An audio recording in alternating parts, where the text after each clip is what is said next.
একদিন এক জিনের সঙ্গে আমার সাক্ষাৎ। জিনের সঙ্গে ওনার নাম ছিল গুলাম সামদানি। গুলাম সামদানি মদিনাতে থাকে সব সময়।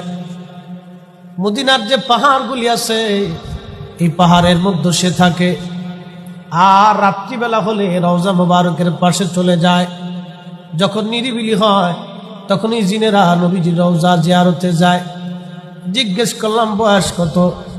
বলল হুজুর আমার বয়স প্রায় ৬০০০ বছর। জোরে বলেন না সুবহানাল্লাহ। জিজ্ঞেস করলাম পৃথিবীর কোন অলির দরবারে আপনি গেছেন? বলল হুজুর গাউসে পাকের দরবারে বসছি। হুজুর খাজা মাইনুদ্দিন চিশতের দরবারে আমি বসছি। খাজা বাহাউদ্দিন নকশবন্দ বুখারীর দরবারে বসছি। মুজাদ্দিদ আল ফিসানি সেরহিন্দির দরবারে বসছি। দুনিয়ার বড় বড় অলিদের দরবারে আমার বসা আসা যাওয়া আছে। সুবহানাল্লাহ কি বলবেন? আমি বললাম জিনদের মধ্যে কি নজদি আছে নি? কহা তাও আছে। সুবহানাল্লাহ সুবহানাল্লাহ শব্দ কাটছেন। আমি বললাম জিনদের মধ্যে কি ওজাত আছে? কহা তাও আছে। কি বুঝলেন? জিনদের ভিতরে বহু কোয়ালিটি আছে, অনেক রকমের জিন আছে জিনদের মধ্যে। হায়াত বড় লম্বা, বিরাট বড় হায়াত।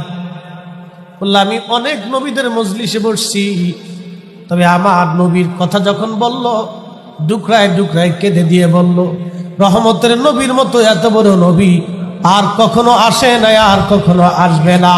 চিৎকার মেরে বলেন আল্লাহু আকবার। বন্ধুগণ, এই জমিনের মধ্যে একদিন জিন জাতিরা বসবাস করত।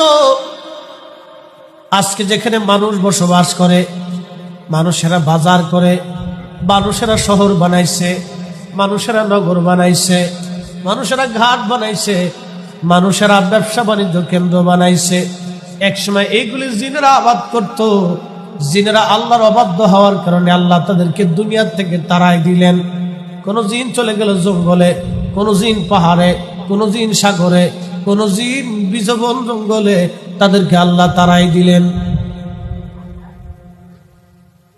মুসনাদে আহমদ, দুঃখিত।